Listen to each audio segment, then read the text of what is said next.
주님의 이름으로 축복합니다.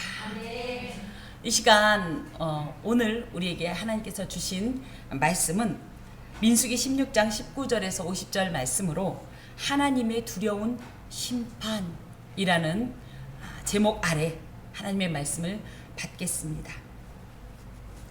다시 조금 정리해보면 민수기에서는 이제 레위기 율법을 레위기를 통해서 이 레위기에 기록된 모든 율법을 받은 후에 마음의 준비가 단단히 된 거예요. 이제 하나님의 백성답게 살만한 기본적 매뉴얼을 장착했어요. 그리고 나서도 하나님께서 이런저런 여러 가지 일들로 이제 준비를 하신 다음에 드디어 가데스 바네아를 통하여서 예루살렘 가나안 입성을 명령하셨지만 이들은 다 준비됐는데 예를 들어 설령 준비가 안 됐더라도 그들의 왕이신 하나님께서 함께 하심으로 두려워할 것이 없고 염려할 것이 없음에도 불구하고 내 눈으로 좀 봐야겠다. 그래서 하나님께서도 말씀하셨듯이 스스로 자신들을 시험하다가 가데스 바네아에서 가나안을 정탐하고 온 이들의 불신앙적인 보고에 다들 휩쓸려가지고 하나님을 크게 대적하고 반역하는 사건을 일으키게 됩니다. 그로 인하여서 이들이 출애굽 1세대라고 일컬어지는 이들의 모든 부모 세대들이 이 광야에서 정탐한 40일 곱하기 1년씩에서 40년을 죽어가고 또 이들은 이들대로 하나님 안에서 다시 한번 믿음의 백성으로 하나님의 백성 공동체로 거듭나는 훈련을 양육받는 훈련의 시간을 갖게 됩니다. 그러면서 15장에서는 이제 이 훈련의 과정이 아니라 다시 한번 가나안 입성을 앞두고 하나님께서 그들과의 이 언약 또 그 안에 그 증표로 주신 율법 등을 다시 한번 재정비하는 시간을 갖게 되었어요. 그러던 중에 갑자기 이런 사건이 벌어진 겁니다. 뭐냐면 정치적 지도자인 모세와 종교적 지도자인 아론에 대한 이 고라 일당들의 반역 사건 말입니다. 그래서 각각의 나름대로 명분은 있었다. 고라는 야 우리 같은 레위인 아이가 뭐 높으면 네가 얼마나 높고 잘났으면 얼마나 잘났다고. 이들이 오해한 것은 무엇이냐면 하나님께서 세우셨다라는 사실이에요. 인간적으로 아론도 분명히 허물이 있었습니다. 특별히 대제사장의 아들들 둘이가. 그래서 그 중에서도 나답은 2대 대제사장직을 하나님 앞에서 수행해야 할 사람이었는데 다른 불을 들이다가 여호와 앞에서 여호와의 이 심판의 불로 즉사한 사건이 있고요. 또 거기다 대고 그런 일로 인해서 고라 일당들은 핑계를 또 다단과 아비람 등은 우리가 장자지파였다 이거예요. 그렇다면 지도자가 당연히 장자지파에서 나와야지 저 무슨 레위지파에서 나오는 게 말이 되냐 하면서 또 그들이 이 고라 일당들이 반역에 동참을 한 겁니다. 더하여서 이 출애굽 이후에 이런 정치적 조직이 개편되기 전에 이 영향력을 끼치던 그들 나름의 지휘관 250명 등도 그러고 보니까 그렇네. 예전에 우리가 얼마나 잘 나갔는데 우리 가문이 보통 가문이야? 그런데 왜 얘들이 갑자기 어디서 듣도 못하던 것이 하면서 지금 마음을 합하여서 대적을 한 거예요. 그것이 인간적인 눈으로 볼 땐 모세와 아론을 대적한 것 같지만 그 영적 배후에는 그들을 세우신 하나님의 권위에 아주 정면 도전한 사건이었기 때문에 하나님께서 이 일로 인하여서 많이 분노하셨습니다. 그래서 이들을 멸하겠다 말씀하셨을 때에 모세가 하나님 앞에 중보기도를 하게 됐고 그러자 하나님께서 어떻게 말씀하시냐면 그럼 다 가지고 와라 이거예요. 250명들 그렇고 아론도 그렇고 누가 제사장직을 감당하기에 합당한 자인지 향로를 다 준비해서 와라. 이렇게 말씀하셨어요. 그러자 이들은 이참에 명명백백하게 시시비비를 가리자라는 마음으로 지금 두려움 없이 이렇게 선 겁니다. 자 19절부터 이제 봅시다. 고라가 온 회중을 회막문에 모아놓고 두 사람을 대적하려 하매. 고라는 이제 이 반역 일당이에요. 그쵸? 반역의 주동자예요. 근데 여기에 뜻밖의 누가 붙냐면 온 회중이 붙습니다. 이 온 회중이라는 말은 이 2절의 회중하고는 약간 달라요. 같은 회중이라는 말을 썼지만 2절의 회중이란 말은 카할, 그래서 하나님의 백성 공동체라는 의미를 갖는다면 19절의 온 회중은 무엇이냐면 이 고라 일당의 반역에 동조한, 그래서 거의 대부분이 이스라엘 이 백성 공동체가 동조했다는 것을 의미해요. 참 어리석고 무지한 행동들을 분별 없이 하는 것은 이렇게 끔찍한 이런 결말로 치닫게 됩니다. 그래서 우리가 교회에서나 무슨 일을 할 때마다 잘 분별하셔야 돼요. 인간적인 명분이 그럴듯하다 해도, 제 아무리 정당성이 확보되었다 하더라도 이것이 하나님 앞에서 설 때 하나님의 말씀과 하나님의 질서와 하나님의 계획과 그 뜻 안에 있는가 없는가를 잘 살펴야 하는데, 이들은 어리석고 무지해서 그저 마치 14장의 자기 부모 세대들의 이 반역 행위를 유전받은 자들처럼 생각 없이 동조하고 있는 이런 모습입니다. 한편 고라 입장에서는요, 이렇게 많은 사람들이 지지를 하니 더 정당성이 있는 것 같은 거예요. 더 자신만만한 거예요. 마귀가 원래 본래 직분이 무엇이었습니까? 천사장이었어요. 천사들의 우두머리였어요. 그때 교만하에서 하나님을 대적할 때 그 당시에 루시엘이 자기 혼자만 하나님을 대적할 것 같으면 그런 용기가 안 났다고요. 그런데 어때요? 많은 천사들이 이 천사장의 반역에, 하나님에 대한 반역에 동조를 합니다. 그래서 우리가 농담처럼 하는 말이 귀신이 우리 사람보다 훨씬 더 많다라는 표현을 하는 거예요. 그만큼 이 타락한 천사들이 많아진 이유가 뭐다? 그때도 이런 온전한 분별 없이 이렇게 어리석고, 그쵸? 또 교만한 동조가 있었기 때문인데, 고라 일당의 반역 사건에도 그런 모습이 이렇게 중첩이 됩니다. 우리가 우리 자신이 제 아무리 온전하다고 하고 제 아무리 정당성이 있고 많은 사람들이 맞다라고 이야기한다 할지라도 신앙의 진실성 여부는 하나님께서 친히 판결하시는 거예요. 우리의 길은 하나님께서 정해주시는 거예요. 그것을 기억하셔야 됩니다. 그때 여기 두 사람을 대적하려 하매, 그리고 또 어느 곳에는 모세를 쳤다 이런 표현도 나오는데, 그것보다는 이제 말로, 이 격앙된 말로 감정을 상하게 하면서 대적할 때에 어떤 일이 있냐면 여호와의 영광이 온 회중에게 나타나시니라. 그래서 하나님께서 긴급하게 직접적으로 이 사건 가운데 개입을 하시는 겁니다. 왜 나타나셨을까요? 하나님은 왜 임재하시나요? 하나님이 임재하실 때 의인, 예수님을 믿는 이들에게는요, 하나님의 구원과 보호하심 때문에 하나님의 임재를 받습니다. 하나님이 오시면 하나님 앞에 의인된 자는 하나님의 구원 때문에, 하나님의 보호하심 때문에 위로가 되고 소망이 이루어지는 거예요. 그 대신 또 하나님이 임재하셨을 때 악인들은 그 앞에서 심판을 당하고 끝내 죽임을 당하는 겁니다.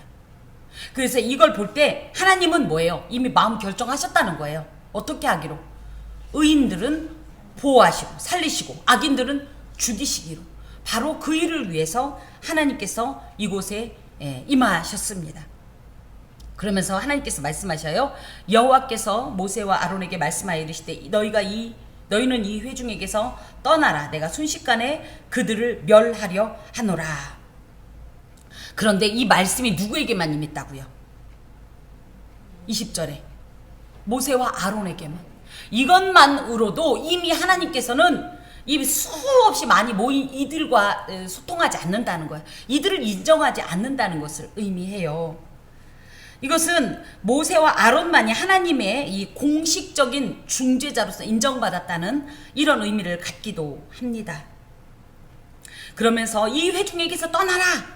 이 떠나라라는 말은 힙바델루라는 말씀으로 거룩한 하나님의 사역을 위하여 자신을 거룩하게 구별하면서 회중들과 같은 장소에 있지 말아라. 죄와 분리되라. 결별해라. 단호하게 척결해라. 오늘 우리 공동기도문에도 그런 고백이 함께 있었습니다. 여기에 보면 파도같이 밀려오는 죄악의 소원들을 거절하며 대적하게 하시고, 그래서 우리가 근묵자흑이란 말이 있어요. 옆에 사람이 자꾸만 그게 옳은 것 같이 행동하면 우리도 모르게 경계가 무너지면서 이 판단이 흐려지는 거예요. 그러면서 자꾸 동화되고 전이가 돼서 같이 뭉쳐서 무언가를 하게 되는데, 그럴 때 우리가 행동할 건 무엇냐? 아, 이것이 죄악이다라는 분별이 났으면 아유, 교만한 마음일 수 있는데 내가 어떻게 해볼 수 있어? 천만에요. 죄악의 힘은 우리를 훨씬 더 능가하는 힘이 있다는 사실이에요.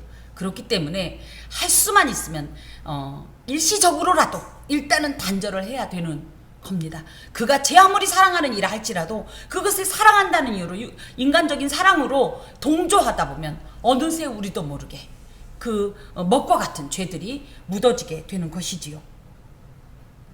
그러면서 하나님께서 그들을 다 멸하겠다 이렇게 말씀하셨더니 두 사람이 엎드려 이르되 이제 다시 중보의 기도가 시작이 되는 겁니다.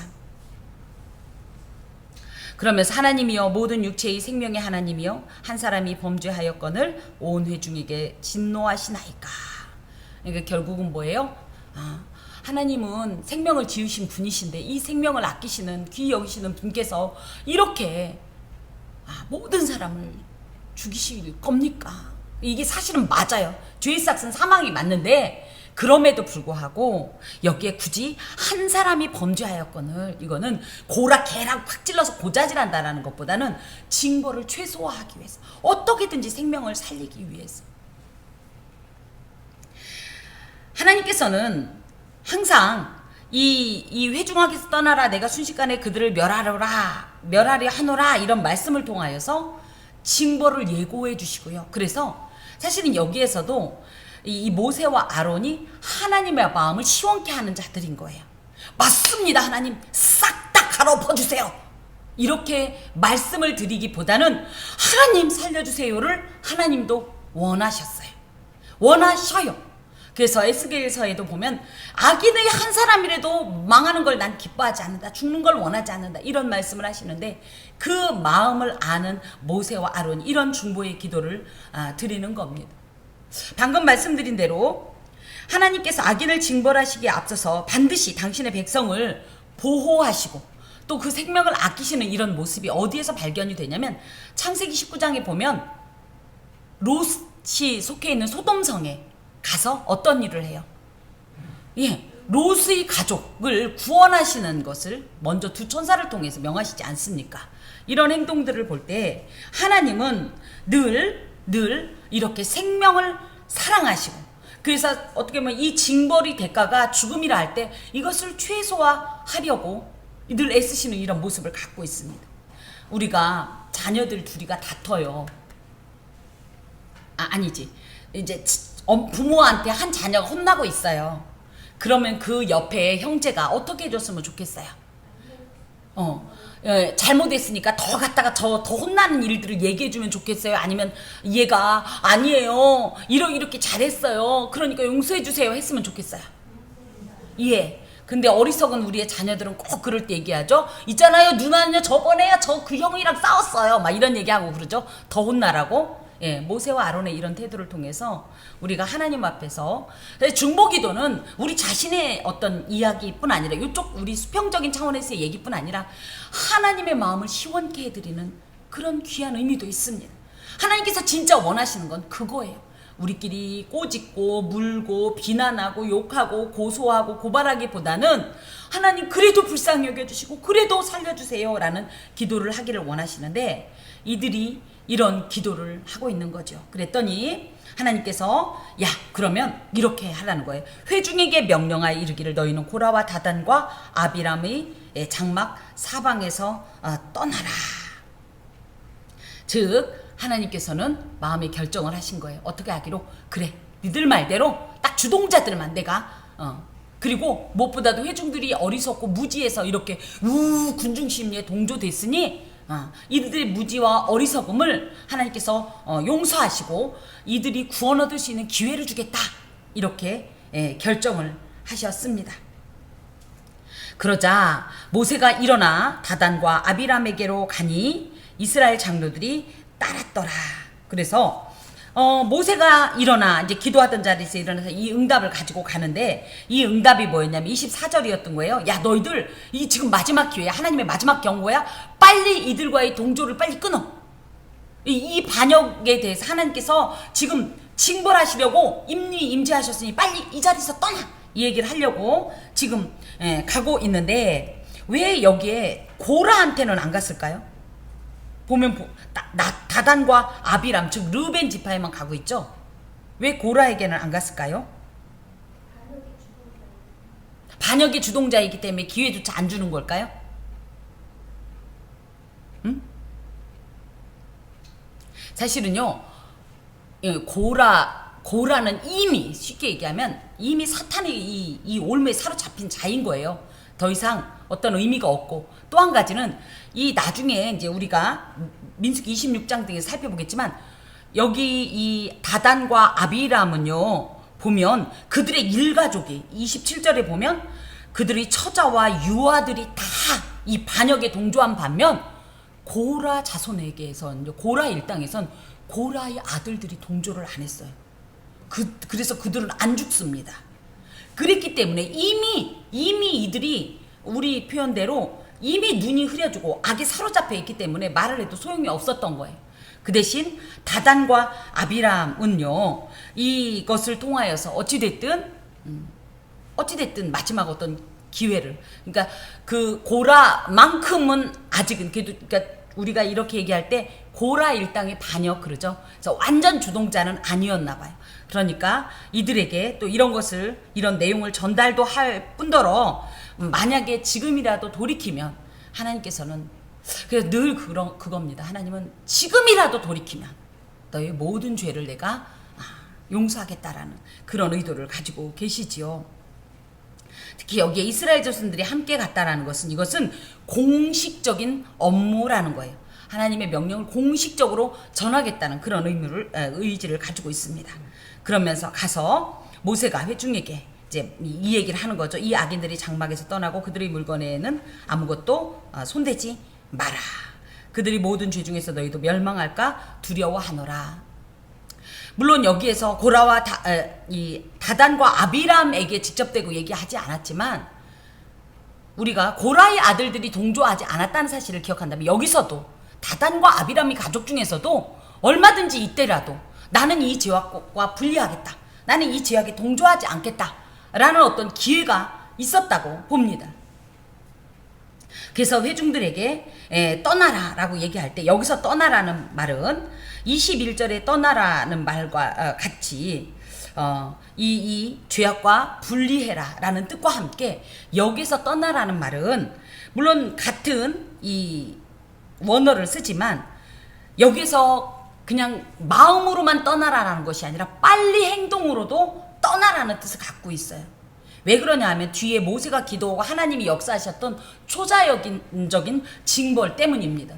마음으로는 함께하지 않는데 마음은 떠났는데 몸이 거기 같이 있으면 이들이 함께 멸망하기 때문에 몸도 같이 떠나라는 이야기를 하고 있는 거예요.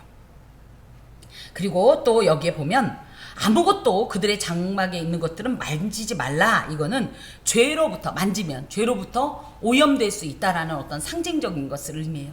그래서 죄에 대해서는 누구 말 맞다나 만지지도 말고 보지도 말고 취하지도 말고 지금 이런 죄에 대한 단호한 하나님의 태도를 여기에 보여주고 있습니다. 그리고 무리가 이제 그래서 고라와 다단과 아비람의 장막 사방을 떠났어요. 그런데 다단과 아비람은 어떤 행동을 해요? 이때라도 돌이켰으면 그런데 어떤 행동을 해요? 그들이 처자와 유아들과 나와서 자기 장막문에 선지라. 하나님과 지금 맞대응을 하자는 거죠. 누구 말대로 이쯤 되면 막 가자는 거죠. 겁 안 난다 이거예요. 우리가 옳다 이거예요. 조금 더 반성하지 않고 회개의 기회를 주셨건만 회개하지 않는 모습입니다. 하나님의 심판은 이렇습니다. 구도가 뭐예요? 죄를 지었어요. 그럼 하나님은 어떤 말씀을 주시냐? 회개하라. 지금이라도 회개하라. 근데 회개하지 않습니다. 그러면 하나님은 한 번만 말씀하시는 게 아니에요. 이것을 통하여서 저것을 통하여서 자연 만물을 통하여서라도 계속적으로 회개의 음성을 주십니다. 빨리 회개하라. 안 그러면 어떻게 되니까? 죽으니까. 마지막까지도 기회를 주시는 이런 모습을 우리가 여기서 발견할 수 있는데, 참 악한 사람들은요, 자신의 악을 선택함으로 이렇게 심판을 당하는 거예요. 이렇게까지 마지막으로 기회를 주셨는데 이들은 전혀 두려워하지 않고 반성하지 않고 자신들이 옳다 이거예요. 자, 그때 모세가 이르되 여호와께서 나를 보내사 이 모든 일을 행하게 하신 것이요 나의 임의로 함이 아닌 줄을 이 일로 말미암아 알리라. 그러면서 이건 내 뜻이 아니라는 거예요. 이거는 하나님의 선택이고 하나님의 구별이셨다는 것을 분명히 하면서, 모세의 사사로운 감정이 아니다라는 얘기를 하면서 어떤 말을 하냐면, 곧 이 사람들의 죽음이 모든 사람과 같고 그들이 당하는 벌이 모든 사람이 당하는 벌과 같으면 여호와께서 나를 보내심이 아니거니와. 그러니까 그냥 이따가 어지러워 하고 쓰러졌다, 예를 들어 픽 쓰러졌다. 그럼 그들이 뭐라고 생각하겠어요? 이 사막의 뜨거운 볕에 일사병으로 죽었다, 이렇게 얘기할 수 있죠. 그쵸? 그러니까 무슨 얘기냐면, 이런 식으로 일반적으로 그냥 그렇게 죽을 수도 있지가 아니라 전혀 상상할 수 없는 방법으로 하나님께서 징벌을 내리셔서, 그래서 하나님께서 이것이 내리신 징벌이라는 사실과 하나님 앞에 반역했을 때 얼마나 무서운 결과를 내는지를 보여주시기를. 그래서 만일 여호와께서 새 일을 행하사, 이 새 일을 행하다라는 말은 새 일이라는 말에도 바라라는 창조라는 말이 들어가고요, 행하다라는 말에도 또 바라라는 말이 있어요. 그러니까 뭐냐면, 이 바라라는 말은 뭐냐면 창조라는 말일 때, 아사는 있는 것을 조금 만지는 거. 그래서 사람도 아사는 할 수 있어요. 우리 창조적 뭐 어쩌고 이런 얘기할 때는 아사입니다. 근데 이 바라라는 단어는 하나님만 쓰시는 창조 용어예요. 그래서 전무후무한, 이전에도 없었고 이후에도 없는 이런 수준이 이 바라인데, 이런 식으로 하나님께서 이런 식의 초자연적인 죽음을 허락하신다는 거예요. 그게 뭐냐면, 땅이 입을 열어 이 사람과 그들의 모든 소유물을 삼켜 산채로 스올에 빠질지어다. 그래서 이제 어떤 얘기냐면, 갑자기 땅이 입을 열어. 뭐예요? 지진이 딱 나서. 그런데 거기에 이 사람들과 그들의 모든 소유물, 그러니까 지진이 나면 얼마나 그게 넓게 날 수 있어요. 그런데 어떻게 이 사막 가운데 지진이 딱 거기만 나서, 이 사람들이 서 있는 그 자리만 나서 이 사람들이 산채로 그냥 땅속으로 들어가게 되는 이런 일이, 그래서 모세가 사사로운 감정이 아니라 하나님의 공식적인 심판의 집행이었다는 것을 이들이 보게 해달라고. 그러면서 이 사람들이 과연 여호와를 멸시한 줄을 너희가 알리라. 그래서 이 사람들이 그 하나님 앞에서 다른 것도 아닌 하나님을 멸시해서, 하나님 앞에 반역해서, 하나님을 우습게 여겨서, 하나님의 권위를 인정하지 않아서 이런 벌을 받았다는 것을 너희들도 알게 될 것이다, 이렇게 얘기를 합니다. 그런데 31절 보니까, 그가 이 모든 말을 마치자마자 곧바로 이 얘기가 있자마자 이런 뜻이에요. 그들이 섰던 땅바닥이 갈라지니라. 갑작스럽게 임한 하나님의 두렵고 그리고 아주 독특한, 국부적이지만, 그러니까 그 부분이지만 강도가 아주 강한 지진이 일어나서 갑자기 그야말로 땅이 쫙 벌어지더니 그 안으로 그들이 그저 산채로, 누구 말 맞다나 악소리 한번 내지 못하고 그대로 이 멸망을 당하게 됩니다. 보세요. 땅이 그 입을 열어 그들과 그들의 집과 고라에게 속한 모든 사람과 그들의 재물을 삼키며 그들과 그의 모든 재물이 산채로 스올에 빠지며. 그러고 나서 어떻게 되냐면, 땅이 그 위에 덮이니. 언제 무슨 일이 있었어? 지금 이거예요. 모세가 얘기하자마자 땅이 쩍 벌어지더니 그 안에 그들이 순식간에 빠지더니, 악소리도 내지 못할 정도로 빠지더니 땅이 갑자기 딱 닫혀버린 거예요. 예를 들어 벌린 상태로라고 하면 누군가 가서 손을 꺼내서 그죠? 건져보기라도 할 텐데 그것도 없이. 이게 어떤 장면이 연상이 되냐면, 출애굽할 때 홍해에 들어온 이들이 있었죠. 애굽 군사들. 그들이 어땠어요? 홍해에 처음에는 마른 땅이니까 막 들어가는데 어떻게 됐죠? 이스라엘 백성이 다 건지고 나서 물이 곧바로 그 위에 덮여서 이 사람들을 찾아낼 수가 없었어요. 건질 수가 없었어요. 그런 장면입니다. 하나님을 반역하는 자들은요, 상상을 할 수 없는 두려운 심판을 반드시 의식하시고 행동해야 해요. 그들이 회중 가운데서 망하니라. 그랬더니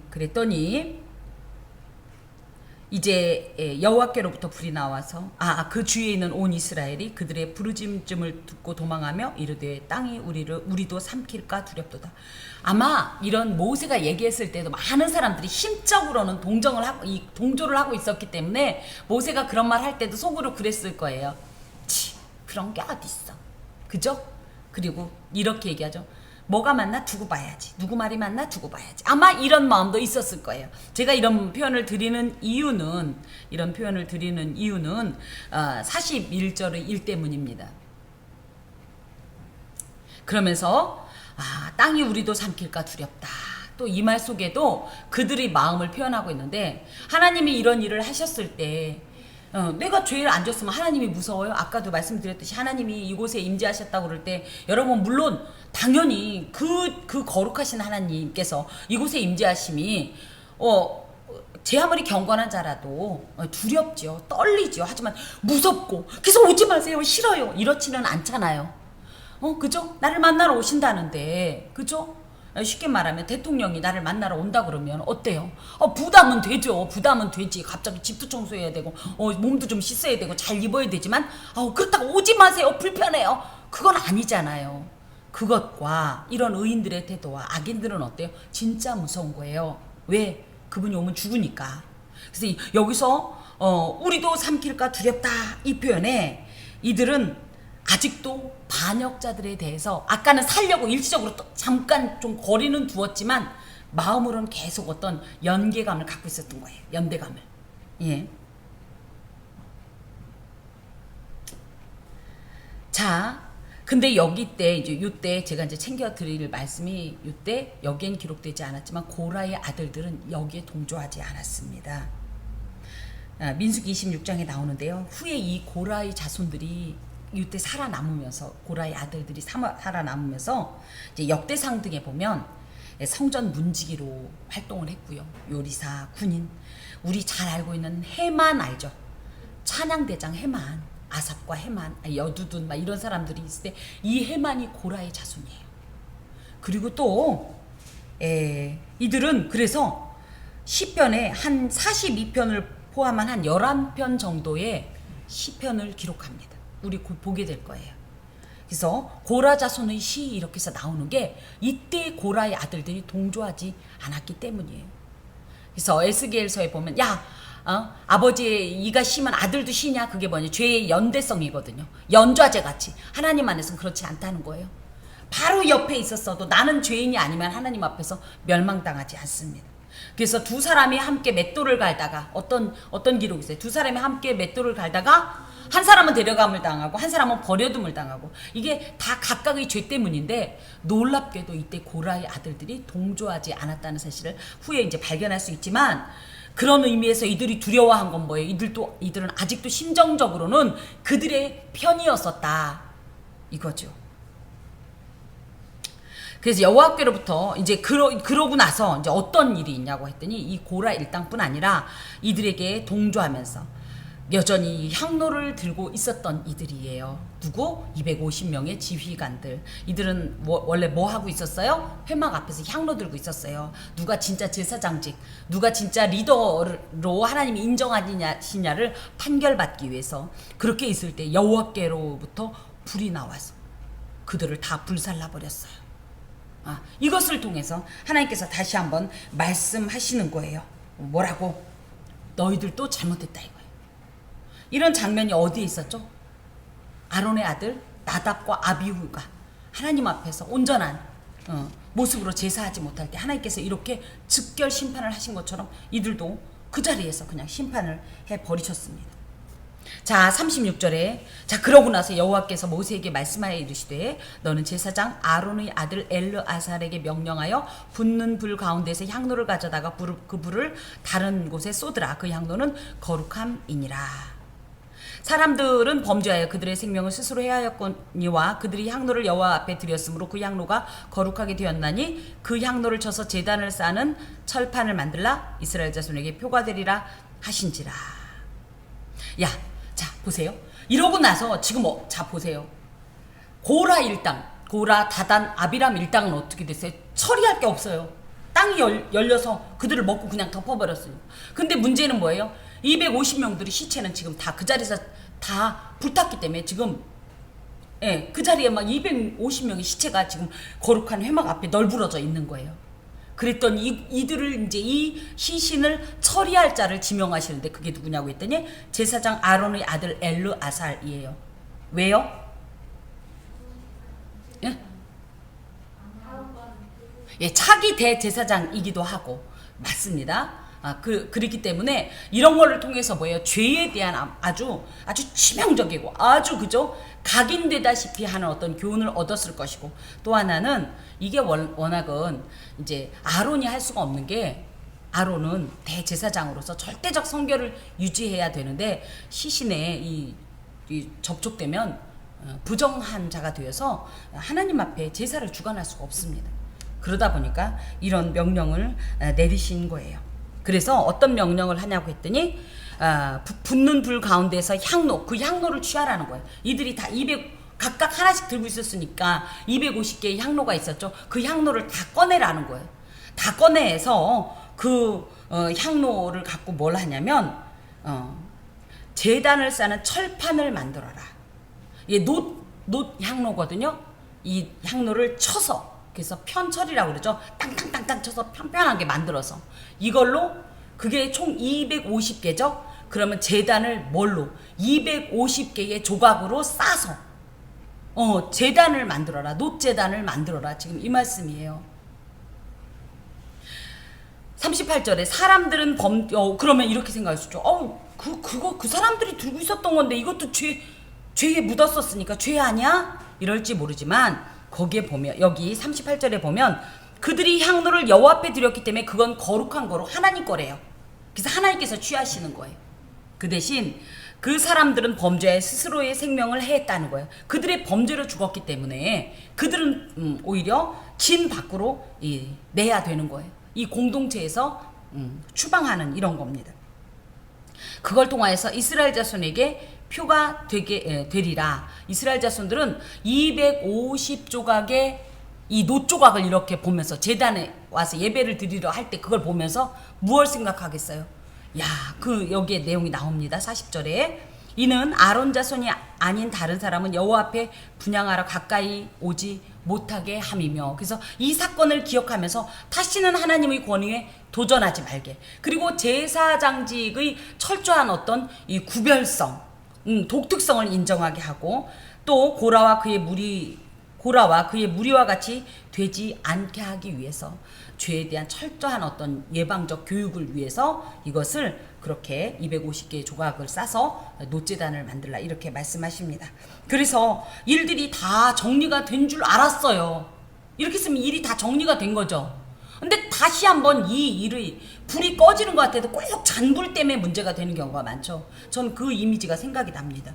자, 41절 이튿날, 그러면 다들 어떤 우리가 기대를 합니까? 하나님, 우리가 범죄하였사오니 다시는 안 그럴게요. 싹싹 빌어도 모질랄 판에 어떤 일이냐고 했더니 이스라엘 자손의 온 회중이 모세와 아론을 원망하여 이르되, 뭐라고 하냐면 너희가 여호와의 백성을 죽였도다. 고라와 다단과 아비람을 모세와 아론이 죽였어요? 어떤 일이 있었죠? 250명을 이들이 다 뭐 방화했어요? 다 둘 다. 그래서 모세가 얘기하지 않습니까? 28절에 내가 임의로 한 것이 아니다. 그죠? 이것이 여호와께로부터 임함이다라고 분명히, 그리고 그런 사건을 통해서 그걸 너희들이 분명히 알라라고 얘기했지만, 이들은 죄에 대한 대가로 죽었다라는 것이 아니라 너희들이 정치적인 분쟁을 일으켜서 아까운 생명을 잃게 했다, 이렇게 말도 안 되는 이 원망을 하게 되는 겁니다. 사실은요, 이 회중이요, 이런 말을 할 수 있는 것이 모세와 아론의 중보기도 덕이에요. 안 그랬으면 원래는 어떻게 되는 거예요? 이들도 싹 다 같이 그들과 함께 멸망한 게 맞아요. 그런데 이렇게 중보 기도를 해서 소위 말하면 이렇게 살게 했더니 도리어 그것에 대한 뭐 감사까지는 바라지도 않겠지만 이런 어거지를 부리고 있는 겁니다. 그래서 이런 걸 볼 때 참 누구 말 맞다나 뭐 삼천갑자 동방삭 그 사람이 그 숯 씻는 어른 그 노인 얘기 나오죠. 숯을 제 아무리 씻어도 뭡니까?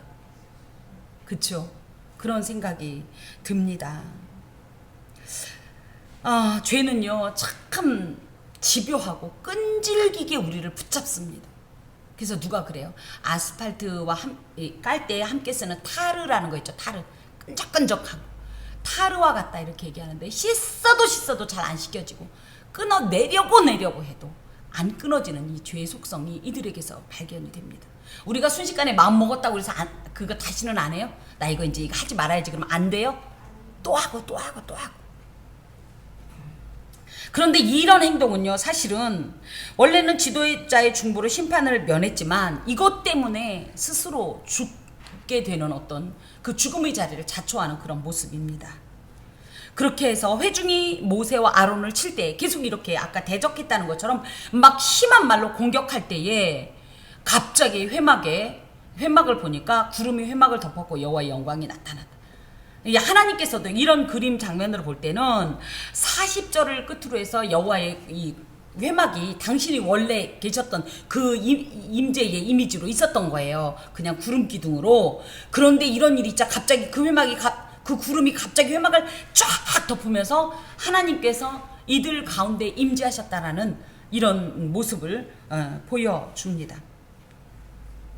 자, 그랬을 때 모세와 아론이 회막 앞에 이름에 이게 무슨 얘기냐면 이들이 이제 진영 속에서 같이 얘기를 하고 있는데 회막을 보니까 회막에 이 구름이 쫙 아래로 덮이니까 이들이 부랴부랴 지금 회막 앞으로 온 거예요. 그랬을 때 여호와께서 모세에게 말씀하여 이르시되 너희는 이 회중에게서 떠나라. 내가 순식간에 그들을 멸하려 하노라. 이런 말씀을 주셔요. 즉 하나님의 불가피한 심판의 선언입니다. 그래서 나 안 되겠다. 너희들의 중보 기도 때문에 내가 얘들을 살려주려고 한 것이다. 그죠? 그래서 분리시켜서 죄로부터 심판으로부터 분리시켜 줬건만 이들이 그걸 깨닫지 못하고 다시 악을 행하니 나는 이들을 심판할 것이다. 그 대신 여기에 너희는 떠나라 할 때 여기가 이 떠나라는 표현이 24절에 나오죠. 예. 계속 이 떠나라는 표현이 이 21절에도 나오는데 지금까지의 떠나라는 말하고 조금 다른 우리가 볼 때는 같은 떠나라이지만 원어는 다릅니다. 여기서 이 떠나라라는 말은요. 헤롬무라는 말로 이스라엘 백성들과 비교하여 상대적으로 그들보다 너 스스로의 지위를 높여라. 자존감을 가져라 이런 말씀이에요. 그러니까 같은 이 회중 무리에 있고 예를 들어 같은 이런 그저 혈연 공동체 속에 있다 할지라도 너희들은 그들과 다르다라는 것을 인지해라. 기억해라. 너희들은 누구다? 내가 세운 자들이다. 나의 일꾼이다. 나의 종들이라는 사실을 기억하고 이것 때문에 주눅들지 마라. 왜? 방금 했잖아요. 41절에 니들이 죽였다. 이러므로 말미암아 이들이 진짜인가? 사람이 그렇지 않나요? 자꾸 이렇게 그저 책임을 막 추궁하면 약해진단 말이에요. 마음이.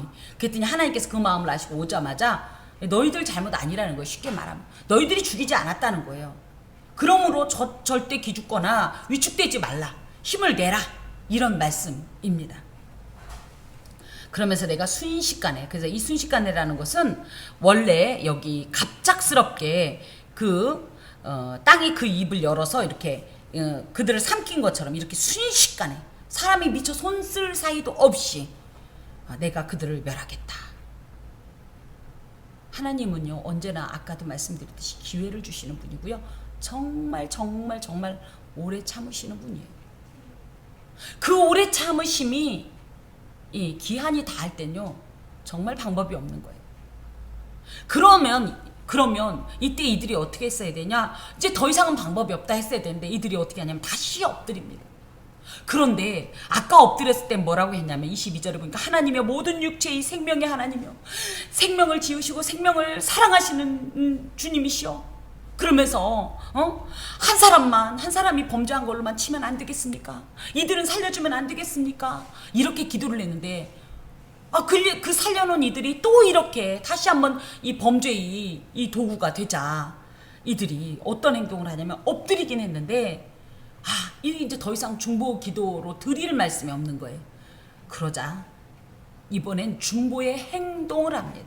그게 뭐냐 했더니 모세가 아론에게 이르되 너는 향로를 가져다가 제단의 불을 그것에 담고 그 위에 향을 피워 가지고 급히 회중에게로 가서 그들을 위하여 속죄하라. 여호와께서 진노하셨으므로 연병이 시작되었음이니라.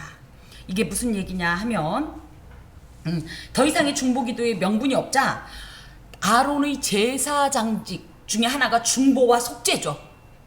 그러니까 중보기도로서는 더 이상 자신들도 하나님께 드릴 말씀이 없자 아론 당신의 그 속죄의 직분을 행하십시오 이거예요. 그래서 제단 불은 뭡니까? 거룩한 불이지 않습니까? 제단에 닿은즉 제단불에 닿은즉 다 거룩하여지리라.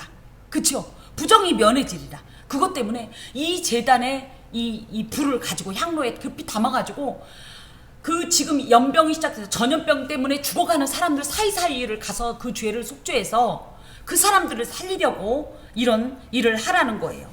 급히 가라라는 이 급히라는 것은요 뛰어나가라는 뜻을 갖고 있어요. 근데 이 당시에 아론이 몇 살일까요? 130살이 넘었던 거를 기억해요. 조금 있다가 이제 그 수명이 다하는데 130살 된 사실 그 노인이죠. 예, 뛸 수가 있을까요? 그런데 그만큼 다급하고 한 사람이라도 가서 왜냐하면 천천히 가도 거기에 도달하겠지만 지금 그럴 상황이 아니기 때문에 뛰어가서 한 사람이라도 빨리 살려라. 자 그리고 또 모세는 그러면 뭐 하고 있었을까요? 모세는 제사장이 아니잖아요. 모세는 뭐 하고 있었을까요? 예, 그런 것 같아요. 계속적으로 모세는 엎드려 있으면서 아론한테 말하고 모세는 계속적으로 중보기도를 했을 것 같습니다.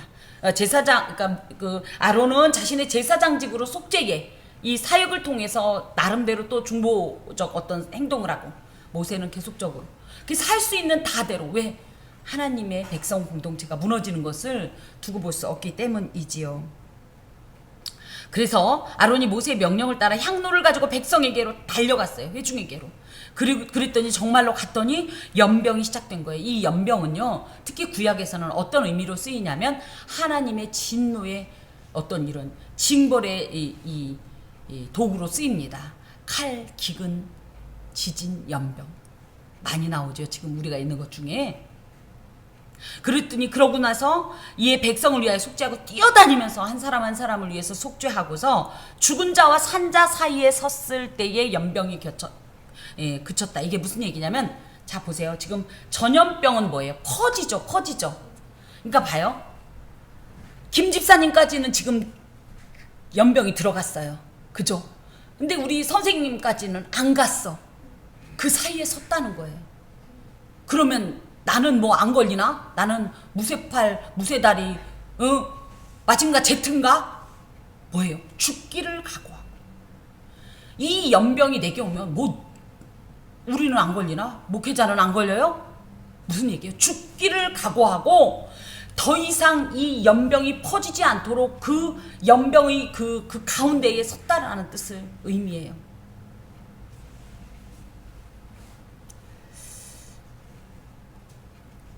그 죽은 자와 산 자 사이에서 자신의 온 몸으로 이것을 막아서자 드디어 연병이 그쳤습니다.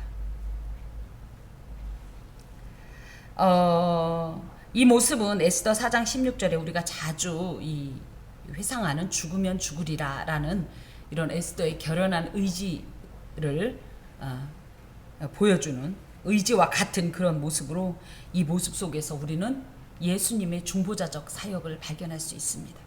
죽으면 죽으리라. 그분 실제로 죽으셨잖아요. 살리기 위해서. 그래서 이제 그쳤다라는 것은 속죄 사역이 이 마침이 되었고 또 하나님께서도 이제 이 진노가 이제 그쳤다 이런 의미를 가지고 있죠.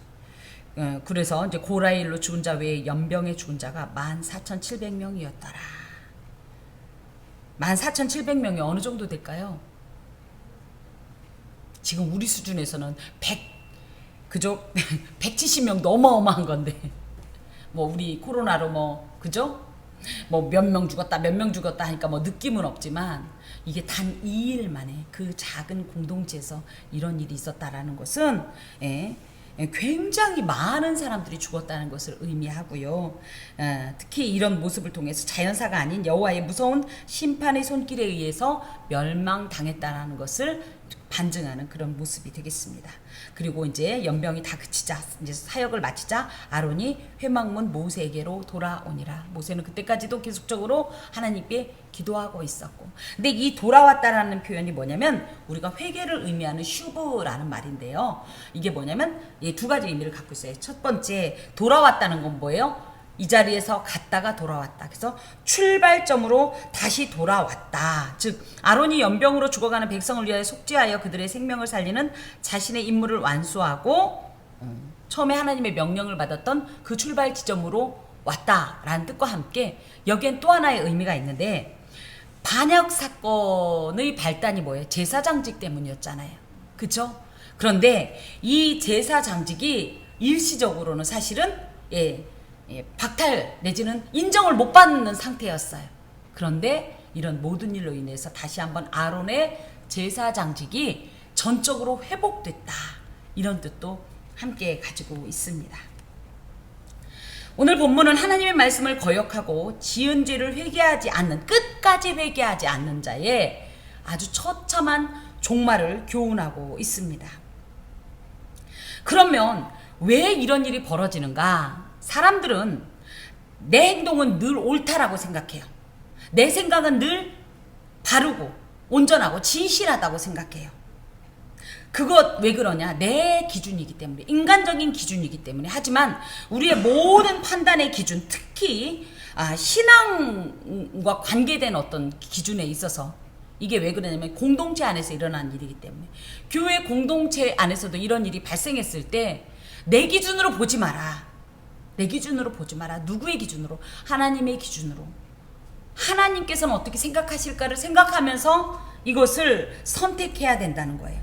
그러기 위해서는 늘 내가 어떤 결정을 할 때도 하나님 앞에서 이것이 온전한가 하는 두려움과 떨림으로 나를 돌아보고, 혹시라도 나 스스로 거짓과 악에 속고 있지 않은지 분별하고 판단하고 행동해야 한다는 것을 교훈하고 계십니다. 더하여서 아까도 잠깐 언급했는데요. 반역에 동조하는 자들의 영적 무지가 얼마나 위험하고 치명적인가를 경고하고 있습니다. 영적 무지가 뭡니까? 환상을 못 보고, 그죠? 방언을 못 하고, 예언을 못 하고, 이래서 이게 영적 무지입니까? 하나님의 말씀을 모르는, 하나님의 뜻을 모르는 게 영적 무지예요. 하나님이 뭘 원하시는지, 하나님의 질서, 하나님의 선택, 하나님의 판단, 계획 등을 모르는 게 영적 무지예요. 그러면 그러게요. 나는 기도를 많이 안 해서 그런 거 잘 모르는데 걱정 마셔라. 하나님께서는 이미 우리에게 당신의 뜻, 계획, 질서, 이 모든 약속 등을 다 주셨다. 이미 주셨다. 확실히 주셨다. 무얼로? 말씀으로. 우리가 결국은 기도 응답을 받을 때 뭘 받고 싶은 거야? 하나님의 말씀을 받고 싶은 거잖아요. 하나님의 뜻을 받고 싶은 거잖아요. 그걸 우리는 하나님하고 직통계시로만 받으려고 하는데 사실은 이 말씀 중에 이미 해답은 다 있다. 다만 이것을 우리가 해석하지 못하거나 조금 더 구체적인 어떤 것을 원할 때 하나님 앞에 기도해서 받는 거지요. 어차피 모든 약속은 여기에 다 있어요. 하나님의 계획은 다 있어요. 의지는 다 있어요. 그런 측면에서 하나님 안에서 현대 신앙인들이 잘 몰라서요 하고 영적 무지를 핑계 삼아서 하나님 앞에 얘기할 수 없는 것이 우리나라 문맹률이 그렇게 높지 않습니다. 현재적으로. 이와 같은 영적 무지는 죄악의 지름길이요 책임 회피로서 한낱 변명에 불과한 것으로 하나님께서 치부받습니다. 너 내가 분명히 얘기했잖아. 여기에다가 글을 몰라요? 라고 말할 수 있어요? 우리 어머니 세대 같으면 글을 몰라서요. 그래서 목사님이 하시는 말씀이 다 맞는 줄 알았시오. 이렇게 얘기할 수도 있지만 우리는 그런 핑계도 못 대요 이제. 그래서 내가 문서화해서 줬잖아. 목사도 사람인지라 제 아무리 하나님의 종이라고 감동을 받아서 이 말씀을 선포한다 할지라도 거기에도 어리석음이 있을 수 있고 무지가 있을 수 있고 치우침이 있을 수 있어서 내가 가장 공식적이고 정통적인 이 말씀을 주셨잖아 라고 말씀하시기 때문에 우린 거기에 대해서 핑계를 댈 수가 없다라는 거예요. 분명하고 확실한 하나님의 약속과 명령을 알고 준행하기 원하십니까? 이런 영적 무지에 사로잡히지 않기를 원하십니까? 그렇다면 하나님의 말씀인 성경을 품고 읽으십시오. 또 수시로 하나님의 말씀을 들으십시오. 그리하여서 영적 무지에서 벗어나십시오. 더하여 늘 얘기해요. 하나님은 공의의 하나님이냐 사랑의 하나님이냐. 일단 시편에 기록된 바에 의하면 하나님의 기본적인 그 보좌의 기초는 뭐다? 공의가 우선입니다. 공의. 예. 공평과 정의를 실행하는 것이 하나님의 원래 이 세상을 대하는 이 원칙이에요. 다만 그 사랑이 너무 크기 때문에 우리가 이 공의가 이 사랑에 파묻힌 것 같이 보이지만 워낙은 공의가 기본이고 우선적인 원칙입니다. 그런데 이런 것들을 우리가 볼 때는 하나님이 즉각 실현하지 않으니까 어떻게 생각해요? 하나님은 사랑의 하나님이니까 하면서 마치 공의의 하나님이 안 계신 것처럼 내지는 그 공의가 집행되지 않을 것처럼 착각하고 오해하고 태만히 행하다가 이런 끔찍한 일을 당할 수 있습니다. 본문에서도 확인할 수 있듯이 하나님께서는 공의의 판결과 그 결행을 못하시는 것이 아니에요. 못하셔서 못하시는 것이 아니에요. 너무 생명을 사랑하시고 아끼기 때문에 그 한량 없으신 자비하심으로 안 하고 계신 거예요. 안 하고. 그런데 우리는 그분이 안 하는 줄 모르고 못하는 줄 알고 모르는 줄 알고 오해하고 착각하면서 교만히 행합니다.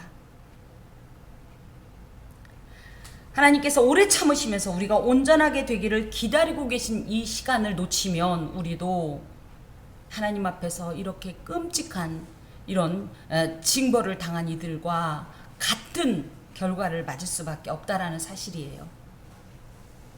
그렇지만 하나님께서는 모든 사람들에게 날마다 기회를 주고 계시죠. 가장 큰 기회가 누굽니까? 예수 그리스도시지요. 그분 때문에 우리가 사는 거예요. 사실은 우리가요 고라 일당처럼 이렇게 변명할 수 없는 이런 너무나도 이 비극적이고 공포스러운 결말을 당할 수밖에 없는 자들이었죠. 하지만 하나님께서 주신 유일한 분이신 예수 그리스도 때문에 우리가 이것을 당하지 않게 되었어요. 근데 너무나 안타까운 것이 그걸 믿고 너무 두려움 없이 행동하지는 않는가. 너무 지금 안일하고 우리 스스로의 신앙의 걸음에 도취돼서 이만하면 됐지. 남들도 다 그러던데. 누군 장로라도 뭐 다 하던데 뭐. 하지 마라. 세상이 제 아무리 그럴듯한 어떤 제안을 하고 다 그렇게 행하니 너도 행하라고 얘기해도 우리는 다수결이 아닌 하나님의 판결, 하나님의 길에 서는 것입니다. 예수께서 주신 이 기회를 값지게 그리고 참으로 하나님께서 주시고자 하셨던 그 유익함으로 삼으시고 하나님의 두려운 심판을 면하시고 오히려 하나님께서 주신 각양 좋은 것으로 우리의 삶이 풍성히 채워지시기를 주님의 이름으로 축원합니다. 기도하겠습니다. 주님 감사합니다. 우리가 바로 이처럼 죽을 자들입니다. 우리는 이것이 과거형이 아니라 지금도 현재 진행형이며 미래에도 계속적으로 반복될 것을 알기에 주님의 심판이 공의의 하나님의 진노의 얼굴이 두렵습니다. 그것을 알았다면 범죄하지 않도록 스스로 철저히 죄와 단절하게 하시고 무엇보다도 이 모든 것을 면하게 하시고 다시 한번 자비하신 하나님의 얼굴을 바라보게 하신 예수 그리스도의 그 은혜에 합당하게 살아가게 하여 주옵소서. 예수 그리스도의 이름으로 기도합니다. 아멘.